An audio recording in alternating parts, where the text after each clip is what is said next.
Dipinsaan na to si Governor Mark Agas.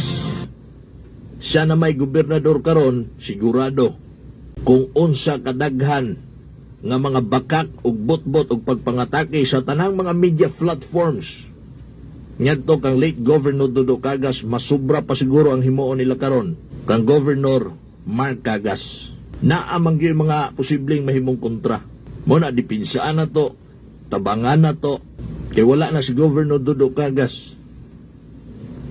Ha? Tabangan na to si Governor Mark Cagas aning iyahang laban.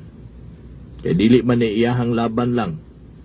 Laban ni natong tanang mga taga Davao del Sur. Man ni iyahan lang ni probinsyahan ni para sa ato ni. Gusto mo ato ning ihatag atong mga kawatan? Ha? Ipaubaya na to ni atong mga walay alam. Ipaubaya na to ni mga maggubaig mga proyekto. Ipaubaya na to ning walay care sa mga batanon mo ng scholarship sila panahon, gamay ra kaayo.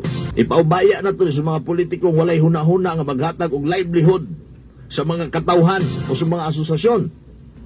Ayaw in town, maluoy mo. Ha? Tabangan na to si Governor Mark Agas, magpaluyo ta kanunay niya aning iyahang laban. Kay laban niya ni, laban na to ning tanan, mga taga Davao del Sur. Grabe ning mahitabo nga eleksyon ron. Gitake advantage sa mga oposisyon, sa mga nagtulo ang laway tungod aning kanindot sa probinsya, nagtulo ng ilang laway, ang pagkawala ni Governor Dodo Cagas, ilan ning gipangandaman.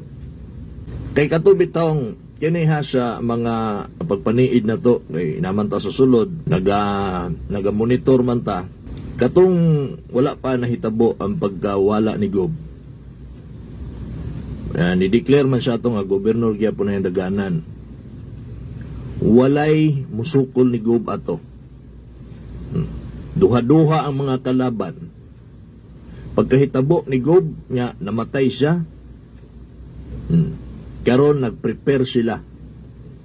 Kung sa ilang gi-prepare, una, kwarta, siyempre, prepare sila kwarta, mga makinarya, mga tao, pila din mga armas, prepare sila din ha og mga campaign materials o mga estratehiya. Og isa sa ilang mga preparahan. How to destroy Mark Agas. Vice Governor, pagani na si Governor Mark Agas, grabe naman gani ang mga batikos ana. Isu-isuhan, dauton og taman, how much more karon nga gobernador. Mao na mga higala manawagan ta din dili ni away lang ni Governor Mark. Away na to ni mga taga Davao del Sur. Pagpaluyutan niya. Governor Dodo Cagas ang pinakaunang kagas nga naghulma sa probinsya sa Davao del Sur o gibansagan kinig project-oriented politician si Governor Dodo Cagas. Tungod sa iyang patok nga gitutukang programa o proyekto sa gobyerno kining ginatawag niyang iHelp+++. Tungod ana, si Gov gyud ang nakauna din ha. Kumbaga kining mga kagasis karon nya nakita na tong nagbunga ni sikat, nakita na to nga maayo ang ilahang katuyuan, maayo ang ilahang intensyon, maayo ilahang pagdala sa panggobyerno. Bunga lang na ni Governor Dodo Cagas ng tanang mga kagasis din ha. Nanagko, nanubo, og maone ang ipadayon sa katawhan. Mauman ang mga bunga ha. O, di ba? Kumbaga, kung gusto ta mapadayon ang usa ka Governor Dodo Cagas, Cagas gyapon langan. Alang pilion na to tong klaro na kay tataw nga way agi. Klaro na kay tataw nga manggubaay mga proyekto, pilion na to. Itong maupay unang paglingkod, ang unang gihimo in town, pagguba sa mga arches. Welcome arches sa Davao del Sur, katong una na to nga arko, ipangguba, waro ba ilisi? Pero karon gihimo ni Governor Dodo Cagas usa ka massive nga welcome arches. Di na madali-dali og guba na. Samot nya dili na nila maguba kung ang pilion sa katawhan ang usa gihapon ka kagas, no? Dugong kagas and midigayday sa pamulitika, panggobyerno sa atong probinsya sa Davao del Sur. Ikalat ang mga balita, mga bay, nga na ay gobyerno nga kining maayo ang tumong, panggobyerno nga maayo ang tumong para sa katawhan, para sa atong gobyerno. Sabtan niyo na. Sabtan ninyo kay para di ta magbalik-balik. Okay? Ang usa ka punuan sa mangga, ang bunga ana mangga gyapon na. Gani ang uban dyan nga mga prutas, kung kanang bungaha o halimbawa na sa amuan na may bayabas. Ang among bayabas dito tamis. Dugay na gyud kinang bayabasa. Pila na ka mga katuigan, pila na ka mga bunga ang ipangkaon sa alimokon, pila na ka mga bunga ang mga gipangkawat sa mga silingan, pila na ka mga bunga ang gipangulod, o pila na ka mga bunga ang mga gipangkaon. Bata pa mi. Muna na'y among sakaon. May silingan niya si, pangalan ng silingan na hulog na bali ang kamot, kay tungod anang karaan na kayong bayabas. Hangtod karon mga higala, ang lasa sa bayabas, maurag gihapon. Wala yun na usab. Nakakaon naman kung daghang kayong bayabas, pero ang bayabas nga nasa mua ay bukod tangi. Maura siyang lasaha. What I'm trying to say, si Governor Dodo Cagas, kung unsa ang iyahang bunga, maura gyapon na. Maura ng estila. Ang estilo sa pagpamalakad o ang lasa na natagamtaman sa mga taga Davao del Sur sa administrasyon ni Governor Dodo Cagas, maora ng lasaha, maora ng styla ang atong malasap, ang atong matagamtaman sa administrasyon ni Governor Mark Cagas, kauban sa iyahang mga igagaw, Vice Governor John Tracy, Mayor Joseph Cagas. So mauna ipadayon. Sayang man kaya ang nasugda ni Governor Dodo Cagas, piting sayanga kung kini masipyata. Iguba ang atong sports complex, balik-balikon yun nato ni kay usa ka na sa pinaka-worst niya nahitabo sa itong probinsya sa Davao del Sur nga gihilakan in taon na ni Gob. Ato sa panahon niya naasas bilangguan. Nasayod ta nga sa laod yawa niya nahimo gipamulitika. Biktima in taon si Governor, si late Governor Dodo. Hilak taon sa pagkita niya sa video. Gihatdan man na siya video dito sa nahitabo sa gipaningkamutan na ining proyekto.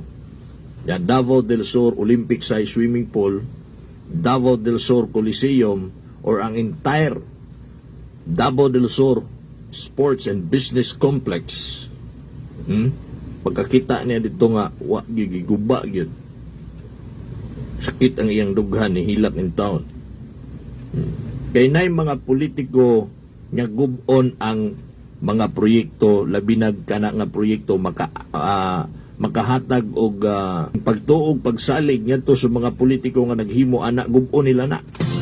Katong giingon bitaw ni Pastor ambot kaila ba mo ani? Ambot kaila siguro mo ni Pastor Kibuloy, no? Katong giingon niya nga dapat daw ang pilion daw nato nga mga kandidato kana daw pahimuslan ang nahimo sa kanhi administrasyon ba.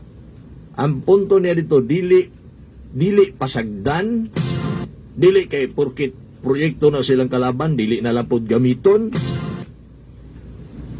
Kay gi-emphasize dito nga kwarta man na sa katawhan. Dili man na kwarta sa politiko. Ilaha lang ng effort, ilaha lang ng inisyatibo tungod kay ilaha ng panahon. Dili po tayo magsulti nga yes, obligasyon nila na kay nidaog man sila. Pero ayaw ingna nga tanang mga politiko makahimo sa nahimo sa usa ka politiko. But pasabot din ha mga igala, depende gihapon sa mga politiko nga atong giboto kung unsa siyang klaseng politiko ha. Say for example, sa tanang gobernador nga milabay din sa tuang probinsya sa Davao del Sur, kinsa man ang nakahimo anang dako kay proyekto nga murag makaingon ka sa sugod ba nga atik man ang mahitabo oy. Kanang sports complex, pila ka gobernador na milabay. Daghan na. Pero bugtong si Governor Dodo Cagas lang ang nakahimo ana. O karon dagko na magyug ira ron. Asinso na magyud ron, high-tech na magyud karon. Naabay nakahimo anang sports complex? Wala. Kanus alang ng sports complex 2010. Imagine na ng 2010 kung kumpara na to sa 2021. Kung makonsider na to pobre-pobre gyapon na to probinsya, unsa na lang kato 2010, pero nakahimo ang usa ka Dodo Cagas anhing Governor Dodo Cagas ug ing anak kadako nga proyekto. Gisuroy bitaw ni Governor Mark Cagas ang mga opisyalis sa Digos, ang mga kapitan, kundiin 24 ka kapitan out of 26 barangay captains in Digos City ang mitambong. Buot ni Governor Mark Cagas nga makita ninyo kung unsa kadedikado ang iyang amahan sa iyang pagpanerbisyo. May na lang na, mauna ikatubag sa mga isyong ipanglabay ni Governor Dodo Cagas. Kung kinsa man gutong humot sa katawhan, kung kinsa man gutong naiagi nga winable kanunay, mao gyud nay daoton sa dunay mga interes sa politika labi na niya itong probinsya.